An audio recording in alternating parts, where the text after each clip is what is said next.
안녕하세요. 저는 서울에 거주하고 있는 42살 여자입니다. 만나 뵙게 되어서 반갑습니다. 결혼을 한 지도 벌써 15년이 넘었고 하나 있는 아이도 벌써 중학교에 입학을 해서 제법 다 키운 듯한 기분도 듭니다. 맞벌이를 하느라 육아가 어려웠지만 아이가 크고 어른 말을 들을 줄 알게 되니 육아도 한결 수월해지더군요. 저도 조금은 사는 게 덜 버거웠고요. 하지만 이렇게 어려운 자리임을 무릅쓰고 사연을 보내보게 되었습니다. 제 사생활이 고스란히 노출이 되는지라 누가 알아들을까 먼저 걱정도 되는데요. 조금 더 용기를 가지고서 솔직한 수다라도 떨어보고자 이렇게 자리에 앉아 글을 쓰게 되었습니다. 잘 부탁드립니다. 저희 남편은 사업을 합니다. 대단한 부자는 아니어도 시아버님, 증조 할아버님으로부터 물려받은 돈이 계속 쌓여져 있던 사람이었죠. 요즘 말로 하면 금수저 말입니다. 연애할 적에는 차도 없이 대중교통만 이용하며 데이트를 했고 제가 아르바이트 월급을 받아 프랜차이즈던 가게에 아이스크림 하나를 사주겠다고 하니까 좋아라 신나라 하더라고요. 그런 모습 때문에 이 사람이 돈이 많은 사람일 줄이라고는 정말 상상도 못했습니다. 결혼하겠다고 남편 사는 집을 처음 방문했을 때 알아차렸죠. 으리으리한 집으로 들어가길래 혹 이 집에서 숙박이라도 하며 일을 하는 건가 싶었는데요. 현관으로 들어가 정문을 통해 당당히 집에 입성하는 남편을 보고 그리고 옆에서 왔냐며 인사를 하는 가정부를 보며 알아차렸답니다. 이 사람이 돈이 많은 남자라는 걸 말이죠. 나쁠 것도 없고 좋을 것도 없었어요. 나빴다면 나와는 다른 세상의 사람인 것만 같은 남편이 조금은 부담스러웠다는 것이고 좋았다면 내가 사랑하는 사람이 돈도 많다고 하니 우리 미래에 가난으로 싸울 일은 없겠구나 생각했던 것이었습니다. 좋고 나쁨이 반반이었던 상태였지만 저를 끝까지 좋아라만 해준 남편의 일편단심 덕분에 결혼까지 할 수 있었어요. 그리고 저는 결혼을 하고 나서야 우리 결혼의 좋고 나쁨이 결국 반반이 아니라는 사실을 깨달았답니다. 알고 보니 좋음은 20% 그리고 나쁨이 80%는 되는 결혼이었죠. 남편과 결혼하면서 걸린 조건이 하나 있었어요. 그건 바로 시부모님과 함께 사는 것이었습니다. 전 좋았어요. 결혼 준비를 하면서 시부모님이 꽤 제게 살가로이 잘 해주셨고 이렇게만 지낸다면 같이 살면서 더 친해지기만 할 줄 알았거든요. 무엇보다도 저는 친정엄마가 어릴 적 일찍 돌아가셨기 때문에 이런 일에 대해서 조언 따위도 구할 어른이 주변에 없었습니다. 시어머니와 함께 산다는 게 결코 쉽지 않은 일이라는 걸 말해줄 수 있을 만한 어른이 곁에 없었던 거죠. 그러니 좋은 게 좋은 거란 가벼운 마음가짐만 먹은 채로 합가 생활을 시작했어요. 제가 좀 이른 나이에 시집을 갔었는데 그 어릴 적부터 저는 바로 시어머니를 모시는 것과 동시에 임신과 출산을 하게 되며 아이의 엄마가 되었답니다. 그리고 곧이어 저는 맞벌이를 시작했어요. 부잣집으로 시집을 가서 아이를 낳고 잘 살기만 하면 되는 게 아니었냐고 놀라셨을 분들을 위해 말씀을 드리자면 저는 시어머니 때문에 100% 강제적으로 맞벌이를 시작하게 되었답니다. 당장 가지고 있는 것이라고는 대학 졸업장이 전부였던 저에게 갓 낳은 아이도 내버려 둔 채 밖에 나가 돈을 벌어오길 강요하셨거든요. 뭐가 뭔지 하나도 몰랐지만 어머님이 시키는 대로 했습니다. 당장 나가서 일을 시작하려니 유부녀의 아이까지 있는 저를 쉽게 받아주는 곳 없었고 겨우겨우 남편의 도움을 받아 남편 친구분이 일하는 회사에 격리로 들어갔어요. 남편 회사에 취업을 하면 안 되나 싶었는데 시어머니가 그건 또 죽어도 싫다더군요. 원래 와이프랑 한 직장에서 일하는 게 아니라면서 학을 때도 반대를 하셨답니다. 그러니 남편도 저를 취업시켜 주려다 되려 친구 직장에 소개를 시켜줘야만 했고 뭔가 상황이 우습게 돌아갔어요. 돈 많은 집안의 며느리가 취업을 구걸하는 꼴이었달까요? 하지만 전 괜찮았습니다. 내 통장에 내가 일한 만큼의 돈이 들어올 테니 그걸로 내 간식거리, 내 옷, 하다못해 내 아이 선물도 내 스스로 살 수 있겠다 싶었거든요. 밖에서 일하는 동안에 시어머니께서 아이를 또 돌봐주니 제가 체력적으로 힘들 것도 없었고요. 그런데 이게 좋은 게 결코 아니더라고요. 시어머니가 참 독하리만큼 저에게는 매정하셨답니다. 한 번은 이런 말씀을 하시더라고요. 돈 없는 며느리가 집에 들어온다길래 딱 하나만 따져봤다고요. 그래서 뭐냐고 물어보니 자신의 말을 잘 들을지 말지에 대해서만 따져봤다더라고요. 돈도 없고 백도 없는 주제에 시어머니 말까지 안 들으면 그건 고물단지나 다름없는 거라고 말입니다. 그래서 시험을 해보셨대요. 막 출산한 저한테 밖으로 나가 일을 하라고 시켜서 자신의 말을 잘 듣는지 안 듣는지를 확인해 봤다더군요. 그러니까 그 말은 곧 어머님이 저의 순종을 확인하기 위해서 억지로 안 해도 될 일을 하라고 하며 밖으로 떠미셨던 겁니다. 내 아이도 집에 내버려 두게 한 채 말입니다. 나를 무슨 자신의 애완견 정도로 취급을 하는 건가 싶어서 기분이 더럽고 껄끄러웠습니다. 그와 동시에 시어머니의 성격이 결코 정상은 아니시라는 생각이 들어 섬뜩하기도 했어요. 그리고 살면서 겪어보니 시어머니로부터 느꼈던 섬뜩함은 모두 다 사실이었답니다. 어머님은 늘 저를 시험하려고 하셨어요. 그냥 이렇게 해달라고 이런 걸 원한다고 말씀이라도 해주신다면 제가 당황스레 들어드렸을 텐데요. 절 늘 시험하려 하면서 경계하시더라고요. 마치 이 집안의 돈을 홀라당 빼먹어 가려는 돈 없는 도둑놈을 보듯이 절 경계하고 감시하고 또 확인하려 하며 지켜보셨답니다. 한밤중에 야식이 너무 고파서 라면 하나를 끓여 먹었더니만 그걸 가지고 일주일이 넘도록 왈가왈부를 하며 잔소리도 하셨죠. 라면을 멋대로 끓여 먹었다고 집안에서 일하는 가정부한테 제 흉을 보더라고요. 식탁 위에 먹으라고 놔둔 과일조차도 제가 손을 대려고 하면 도둑놈 바라보듯이 곁눈질을 주셨고 퇴근해서 집에 온 그 순간부터 저의 뒷꽁무니를 졸졸 따라다니며 감시 아닌 감시를 하셨답니다. 한 번씩은 제 방에 멋대로 들어와 서랍도 뒤지더라고요. 제가 말은 안 했지만 일하는 아주머니께 물어보면 꼭 아주머니 표정이 일그러지곤 했어요. 아주머님이 어머님이랑 짜고 뭔가 제 흉을 볼 때마다 나오는 표정이었죠. 그러니 저는 시어머니가 내 서랍을 뒤진 장본인이라는 걸 바로 눈치를 챘고요. 뭘 확인하려나 싶었지만 멈추지 않고 계속되었어요. 남편이랑 외식이라도 하고 오면 돈 아깝게 무슨 라고 하면서 꼭 돈이 아깝다는 소리를 하셨고 저한테 새 옷이라도 보이면 무슨 돈이 있다고 라면서 또 돈 타령을 하셨답니다. 제가 일하고 받아온 월급은 꼬박꼬박 제 통장에 모아놓으면서 남편 생일, 시부모님 경조사 등 자잘한 곳에 썼었는데 그걸 가지고 시아버지께 흉을 보기도 하셨어요. 자기가 시켜서 취업을 시켜놨는데 그 월급을 자신한테 모두 다 가져오지를 않는다면서 말이죠. 내가 일해서 버는 내 돈인데 그 월급을 당연스레 받으려고 하더라고요. 돈도 많은 집안의 큰 어머님이면서 며느리한테서 그 적은 월급까지 받아가려 하다니 겪으면 겪을수록 정말 저하고는 맞는 것이 하나도 없는 분이셨답니다. 내가 뭘 어떻게 하더라도 나하고는 잘 지내려 할 생각조차 없는 분이시라는 걸 제법 일찍 깨우치고 살았어요. 그리고 그러던 중 저는 집안에서 큰 보물을 도난당하게 되었답니다. 벌써 8년이 된 일이네요. 앞서 저희 친정엄마가 일찍 돌아가셨다고 했는데요. 엄마가 돌아가시면서 제게 남겨주신 유품이 있었어요. 그건 바로 엄마가 외할머니로부터 받으셨던 목걸이였죠. 순금으로 된 체인에다가 펜던트로 작은 다이아몬드가 박혀있는 목걸이였습니다. 집이 절대로 유복한 집안은 아니었는데 저희 외할머니는 유복하셨거든요. 외할아버지한테 시집을 오시면서 가난에 발을 디디셨을 뿐 그 전까지는 아가씨 소리를 들으며 부잣집에서 사셨다 하셨습니다.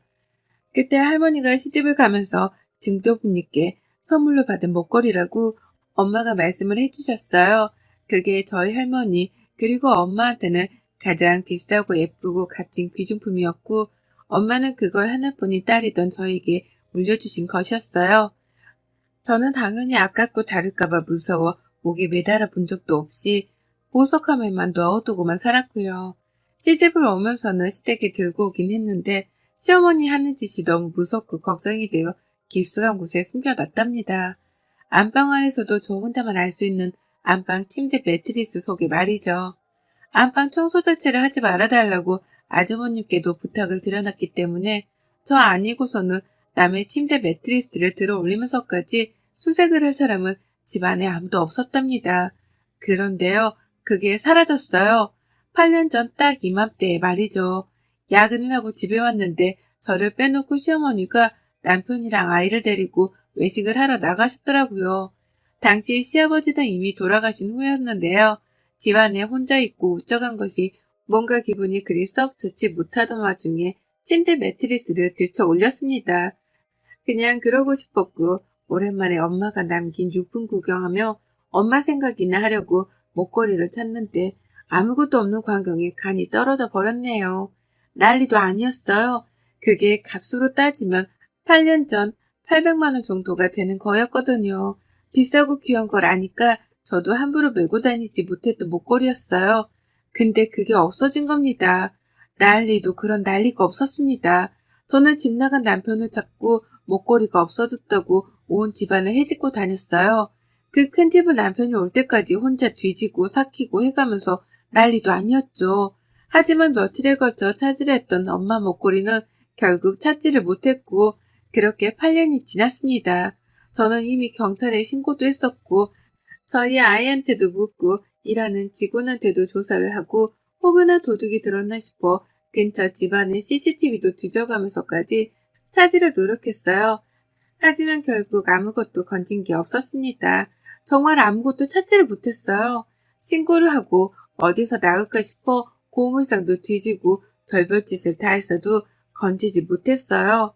당시 옆에서 저를 지켜보시던 시어머니는 그러시더라고요. 뭐 대단한 물건이라고 그렇게 신고하고 여러 사람들까지 힘들게 하면서 찾으려 하냐고 말이죠. 눈 하나 깜빡하지 않을지 냉정할 정도로 그리 말씀을 하셨답니다. 친정에서 물려줘봤자 뭐 얼마나 귀하고 비싼 부석이겠냐면서 무시를 하는 발언까지 서슴찮게 뱉어내셨죠. 제가 돌아가신 엄마께 죄송한 마음에 울기도 많이 울었었는데요. 그런 저를 보며 살다 살다 일이 한심한 사람을 처음 본다는 말까지 하면서 한숨을 크게 쉬더라고요. 급기야 자신이 도로 사줄 테니까 집안에 경찰이든 누구든 그놈의 보석 얘기를 하는 사람이 없게 해달라고 큰 소리를 내기까지 하셨네요. 그걸 사기 위해서 찾는다고 찾아지는 보석도 아니었고 제게는 무엇보다도 의미가 큰 물건이었는데 어머님은 그런 것 따위를 신경 쓰지 않으셨답니다. 오히려 우는 제게 시끄럽게 하지 말라며 방 안으로 쫓아내 문을 강제로 닫은 채 안에서만 울게끔 만들기도 하셨었네요. 저는 그때 후유증으로 시어머니께 완전히 등을 돌렸고 더 이상 이렇게 시어머니를 마주보고 살 자신이 없다며 남편이랑 본격적인 분가 얘기를 나누기 시작했습니다. 감정적으로 힘들 때에 힘이 되어주기는커녕 남보다도 못할 정도로 저의 슬픔에 매정하게 굴고 막말을 퍼부었던 시어머니셨기 때문에 저는 애의 딸을 갖추며 모시고 살 이유가 없었던 거죠. 다만 아이러니하게도 일은 계속했습니다. 언제 어떻게 시어머니 때문에 또 남편이랑 갈등을 빚고 급기야 이혼을 할지 모르겠던 불안감이 들었거든요. 그래서 어머님의 강요로 맞벌이를 시작했음에도 불구하고 분가를 하고 나서까지도 일은 손에서 놓치지 않았어요. 그러는 사이 어머님은 수도 없이 학가를 도로 요구하시며 제가 모자 사이를 갈라놓으려 한다는 둥, 집안의 돈만 보고 들어와선 재산을 본격적으로 탐내를 한다는 둥에 별별 이간질을 하셨어요. 누가 들으면 제가 정말 이 구역에 미친 여자라도 되는 줄 오해를 했을 텐데 천만다행이었습니다. 약간의 갈등과 싸움이 있을지라도 끝까지 저를 믿어준 남편 덕분에 시어머니의 이간질이 그리 효과가 있지만 않았던 거죠. 그리고 전 목걸이를 잃어버린 그 8년의 시간 동안 엄마의 기일만 찾아오면 미친 듯이 눈물을 흘렸어요. 그거 하나라도 만지작거리며 엄마와의 추억도 떠올리고 엄마의 흔적을 살폈는데 그게 사라져버리니 엄마마저 사라져버린 것 같았거든요. 죄스러운 마음에 흘린 눈물이었고 시간이 지날수록 오히려 아픔은 배가 되었습니다. 여전히 틈만 나면 한 번씩 금은방이라든지 경찰에 수사 요청을 해가면서 잃어버렸던 목걸이의 흔적을 찾으려 했어요. 그 당시 돈 800만 원짜리 목걸이였으니 지금은 못해도 1000만 원이 훌쩍 넘을 거다 싶었고요. 적은 돈도 아니었기 때문에 누가 훔쳐갔을 거란 생각은 늘 지울 수 없었습니다. 누군지는 몰라도 더더욱 벌을 받아야 한다고 생각했고요. 솔직한 마음으로 시어머니가 의심이 가기는 했지만 물증이 없었기에 섣부르게 누군가를 의심한다는 발언은 꺼내지 않았었죠. 그런데 그 목걸이를 제가 8년 만에야 제 두 손으로 두 눈으로 직접 발견과 동시에 수거를 했습니다. 그것도 제가 목걸이를 잃어버렸었던 바로 그 장소, 시어머니가 사는 시댁에서 말입니다. 그 큰 집을 샅샅이 뒤져가면서 목걸이를 찾던 게 엊그제 같은데요. 시아버지 제사를 지내야 해서 찾아갔습니다. 그 집만 가면 목걸이 생각이 나서 너무 괴로웠고 사이가 좋지 않은 시어머니를 배워야 한다는 사실만으로 숨통이 끊기는 심정이었는데요. 남편의 아버지 제사고 시아버지께 저도 도리는 해야 한다 싶은 마음에 싫은 티만 조금 낼 뿐 찾아가긴 해야 했었어요. 그런데 그날 시어머니가 하필 아프셔서는 침대에서 일어나지를 못하시더라고요. 팔팔한 모습만 뵙다가 갑자기 나이 드신 분이 아프시다고 하니까 저도 별 수 없었습니다. 가서 물 한 잔이라도 따라드리고 죽이라도 갖다 드리며 챙겨는 드려야겠다 싶었네요. 그렇게 시어머니가 주무시는 안방으로 들어가게 되었습니다. 목걸이 잃어버렸을 적에도 자기 방에 들어가서 도둑 취급을 하기만 하면 가만 안 두겠다고 소리를 지르고 별 난리를 쳐서 입구에서 화장대만 살펴본 게 전부였어요. 그 후는 제가 시어머니 몰래 방 안에 들어가 살펴보기도 했었는데 그때마다 소득이 없었고요. 그런데 이번엔 뭔가 풍경이 달랐어요. 평소처럼 평범하게 걸려있는 벽 한가운데에 액자가 왜인지 너무 심하게 삐뚤어져 있더라고요. 그게 신경이 쓰였고 어머님한테는 죽을 가져다 드리다가 나눌 대화도 없고 뻘쭘했던 나머지 어머님을 대신해서 그림이라도 도로 멀쩡히 걸어드리고자 벽으로 갔습니다. 근데 그때 어머님이 뒤에서 절 붙잡으려 하시더라고요. 만지지 마! 라고 소리를 치면서 말이죠. 아파서 누워 계신 분 입에서 큼지막한 소리가 튀어나오니 어찌나 놀랬던지 몰라요. 그리고 그 말을 듣자마자 촉이 팍 왔죠. 왜 이 그림을 만지지 말라고 하는지, 이 그림 속에 보물단지라도 숨겨두신 건가 싶어서 그 잠깐 동안 오만 가지의 생각이 들었습니다. 그리고 본능적으로 누워 계신 시어머니를 뒤로 한 채 그림으로 냅다 뛰어가 그 그림을 손으로 들춰냈죠. 그리고 그때 저는 알아차렸어요. 보통 못에 걸려있는 그림이라면 손으로 들쳤을 때 그림 액자가 들려야 정상인데 이 그림은 들려지지 않는다는 걸 말입니다.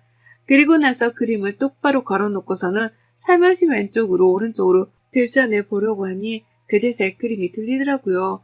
네, 그 그림은 벽에 걸려있던 그림이 아니라 마치 책장을 펼쳐내듯이 그림 오른편이 벽과 완전히 고정이 되어 있던 일종의 문이었어요.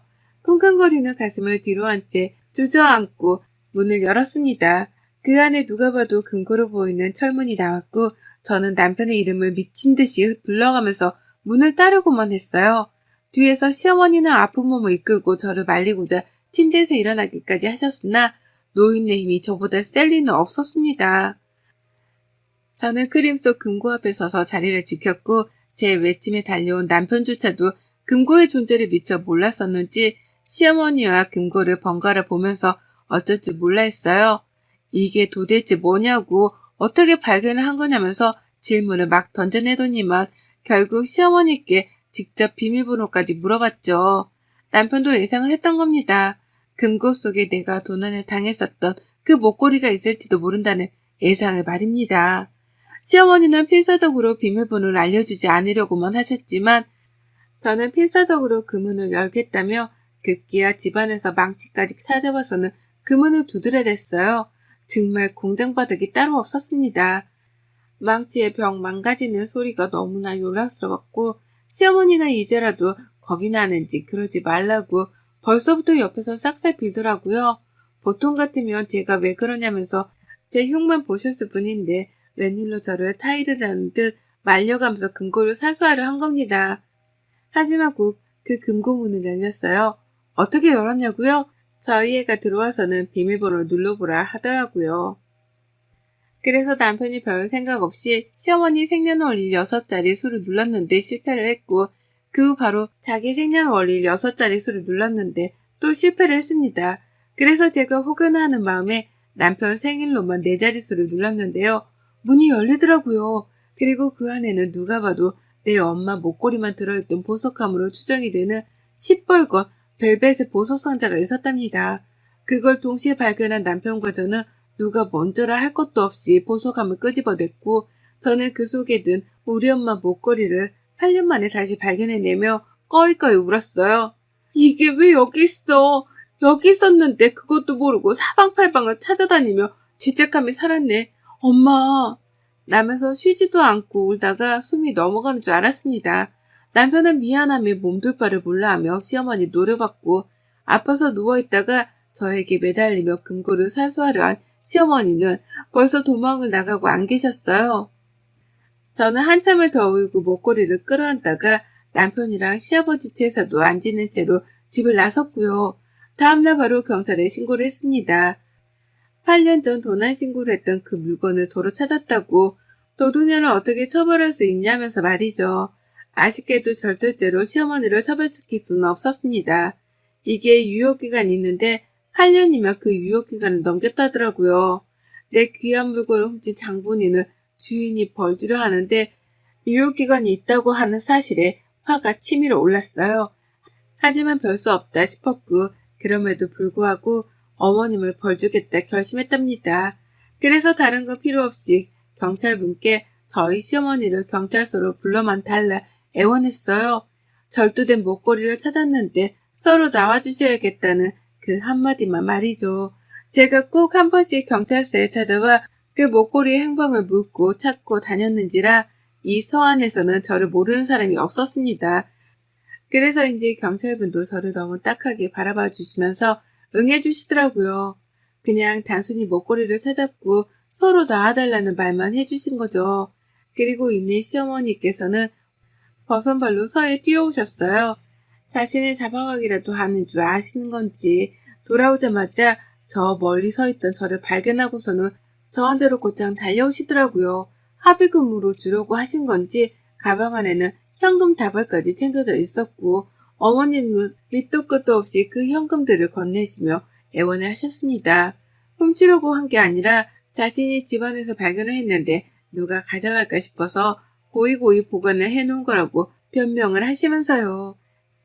자신이 훔치려고 한 게 아니라는 말만 되풀이를 하며 돈다발을 제게 넘기셨고 그래도 풀리지 않는 제 표정에 불안하셨는지 발을 동동 구르면서 한 번만 봐달라 손을 싹싹 비셨답니다. 전 아무것도 하지 않고 서 있기만 했는데 어머님은 도둑이 제발 저리듯이 스스로 찔려서는 애원하고 돈다발 건네주고 싹싹 빌기까지 하며 용서를 구하신 거죠. 그러다 그끼야 스스로 예뻐 보여서 목걸이를 훔친 거라는 자백을 하시더라고요. 전 정말 아무 말도 하지 않은 채 경찰서에서 나서려는 시어머니를 무섭도록 노려본 게 전부였습니다. 근데 어머님은 돈 주고 봐달라 애원하다 자백까지 하시더니만 급기야 스스로 그 귀한 무릎까지 먼저 꿇으셨어요. 이 집에 시집와서 평생을 도둑 취급을 받으며 살았던 저였습니다. 밤에 야식 하나 먹는 걸 가지고도 자기 집안의 음식에 함부로 손을 댄 도둑마냥 취급을 당했던 저였죠. 유일하게 엄마가 남겨주신 귀하고 비싼 유품이었고 그걸 보며 위로를 받고 엄마를 그리워하기도 했습니다. 근데 그걸 시어머니가 매트리스까지 들전에 훔쳐간 걸로도 모자라서는 그 긴 시간 동안 입을 꾹 다물고 계시다니. 이제서야 돈다발을 건네며 싹싹 비시더라고요. 만감이 교차했고 사는 게 뭔가 싶어 혼동스러웠어요. 남편은 같이 죄스럽다며 저를 토닥인 채 고개만을 푹 숙였고 시어머니는 한 번 꿇은 무릎을 다시 펴기 힘드셨는지 그 자리에서 돌처럼 굳어버리셨습니다. 그리고 전 어머님을 무시하기로 했죠. 평생 지금 무릎 꿇은 스스로의 모습을 떠올리며 죄책감에 사실하고 그 사과도 안 받아줬습니다. 그냥 됐다는 말. 어머님 돌아가시면 제사는 안 차려드릴 테니 제사밥 얻어먹을 생각은 안 하시는 게 좋을 거라는 악담만을 남기고 일어서시라는 말도 없이 먼저 자리를 나와버렸답니다. 어차피 법적 조치를 하지 못해 아쉬운 와중이었는데 먼저 돈도 건네주고 무릎도 꿇으시니 더 복수할 필요는 없었던 거죠. 그냥 그 수치심을 그대로 안고 사시길 바라며 용서한단 말 따위도 없이 어머님을 버려두고 경찰서를 빠져나왔네요. 그날 하루 종일 목걸이를 찾았다는 생각에 가슴이 후련스러우면서도 시어머니의 굴욕을 떠올리며 몇 번이고 환호를 질렀던 것 같습니다. 그리 못되게 살더니만 노년에 꼴 좋다면서 말이죠. 그리고 전 다시 목걸이를 잃어버리지 않겠다는 각오로 금고까지 사서는 그 안에 목걸이를 고이고이 간직하기 시작했답니다. 이제 다시는 어머니께 보일 일도 뺏길 일도 없는 이 목걸이를 죽을 때까지 간직한 채로 살 거예요. 두고두고 떠올려보며 시어머니가 제 앞에서 무릎을 꿇은 그 굴욕도 되새길 거고요. 긴 시간 걸쳐서야 제게 다시 돌아온 이 목걸이를 다시는 도둑질 당하지 않을 겁니다. 여러분의 생각은 댓글로 남겨주세요. 오늘도 시청해주셔서 정말 감사합니다.